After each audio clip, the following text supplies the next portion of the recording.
OG Diaz, nag-react sa pagsuporta ni Liza Soberano kay Bea Alonzo sa pagsampa ng kaso kay OG Diaz. Nag-react ang kilalang showbiz insider at talent manager na si OG Diaz sa misteryosong social media move ng kanyang dating talent na si Liza Soberano, kung saan nare-post nito ang balita tungkol sa mga kasong kinakaharap niya na isinampa ng kapuso actress na si Bea Alonzo. Sa kamakailang episode ng kanyang online program na Showbiz Updates, sinabi ni OG Diaz na may karapatan si Liza Soberano na ibahagi ang lahat ng gusto niya sa kanyang social media page.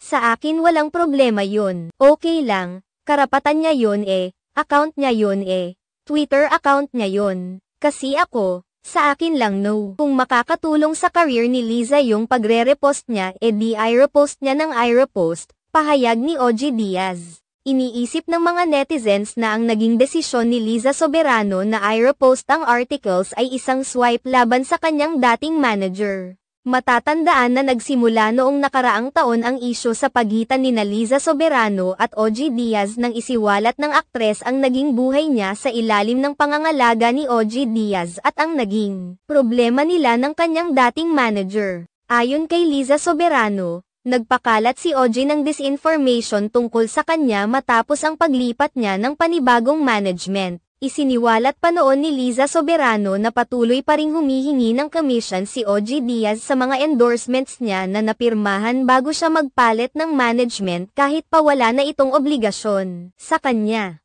Kaagad naman pinabulaanan ni OG Diaz ang mga pahayag na ito ni Liza Soberano at dinipensahan niya ang kanyang sarili na kumukuha lamang ng maliit na percentage sa mga kita noon ng aktres.